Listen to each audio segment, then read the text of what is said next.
ಜನನಿ ಸುದ್ದಿವಾಹಿನಿ ವೀಕ್ಷಕರೇ ನಮಸ್ಕಾರ. ನಾನು ರಮೇಶ್ ಹೆಗಡೆ ಗುಂಡುಮನೆ. ಸಂಭ್ರಮ ಸಡಗರದ ದೀಪಾವಳಿ ಗೋಪೂಜೆ ಸುಸಂಪನ್ನ. ಗೋಪೂಜೆಯಲ್ಲಿಯೂ ಶರಾವತಿ ಉಳಿಸಿ ಯೋಜನೆ ವಿರುದ್ಧ ಪ್ರತಿರೋಧ ಸೆಳೆಯಿತು ಬಣ್ಣದ ಹಚ್ಚೆ ಗಮನ.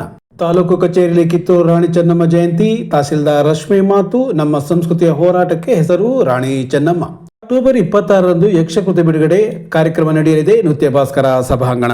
ಕಳೆದ 3 ದಿನಗಳಿಂದ ದೀಪಾವಳಿಯ ಗೋಪೂಜೆಯ ಸಂಭ್ರಮ ಎಲ್ಲೆಡೆ ಕಂಡುಬಂತು. ವಿಶೇಷವಾಗಿ ಗೋವುಗಳ ಪೂಜೆಗೆ ಮಂಗಳವಾರದಿಂದಲೇ ಸಿದ್ಧತೆಯಲ್ಲಿ ತೊಡಗಿದ ಆಸ್ತಿಕರು ಬುಧವಾರ ಗೋಪೂಜೆಯೊಂದಿಗೆ ತಮ್ಮ ಶ್ರದ್ಧೆಯನ್ನು ಮೆರೆದಿದ್ದಾರೆ.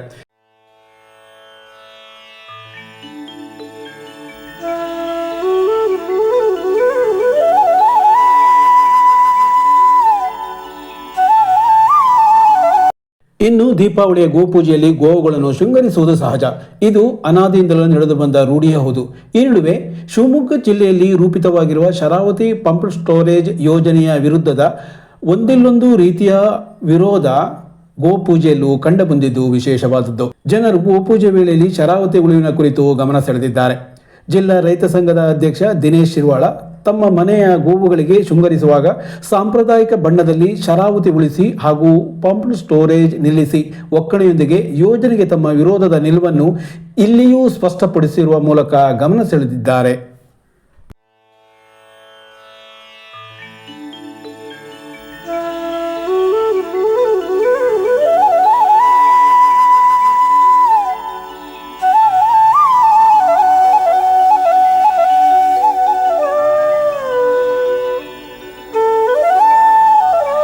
ನಮ್ಮ ಸಂಸ್ಕೃತಿ ಮತ್ತು ನೆಲದ ಉಳಿವಿಗಾಗಿ ಹೋರಾಟ ಮಾಡಿದ ಕಿತ್ತೂರು ರಾಣಿ ಚೆನ್ನಮ್ಮ ಅವರ ಹೋರಾಟ ಪ್ರತಿಯೊಬ್ಬರಿಗೂ ಸ್ಫೂರ್ತಿಯುತವಾದದ್ದು ಎಂದು ತಹಸೀಲ್ದಾರ್ ರಶ್ಮಿ ಅವರು ಹೇಳಿದರು.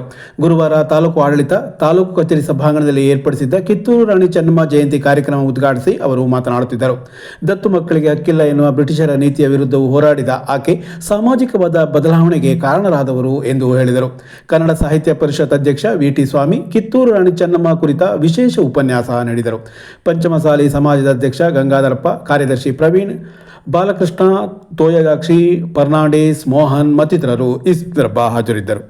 ಗೊತ್ತಿದೆ, ನೋಡಿದ್ರೆ ಗೊತ್ತಾಗುತ್ತೆ. ಕಪ್ಪ ಕೊಡಬೇಕಂತೆ, ಕಪ್ಪ ಹೇಗೆ ಕೊಡಬೇಕು? ಕಪ್ಪ ಎಂತ ಮಾತುಗಳು! ಒಬ್ಬ ಬ್ರಿಟಿಷರ ವಿರುದ್ಧ ಒಬ್ಬ ಮಹಿಳೆ ಈ ರೀತಿಯಾಗಿ ಪ್ರಶ್ನೆಗಳನ್ನು ಉಂಟಾಕುವಂತಹ ಒಂದು ಸನ್ನಿವೇಶ ಇದೆಯಲ್ಲ, ಇಡೀ ಭಾರತದ ಇತಿಹಾಸದಲ್ಲಿ ಅದು ಮೊದಲು ಅಂತೇಳಿ ನಾವು ಇತಿಹಾಸದಲ್ಲಿ ಭಾವಿಸ್ತಾ ಇದ್ದೀವಿ.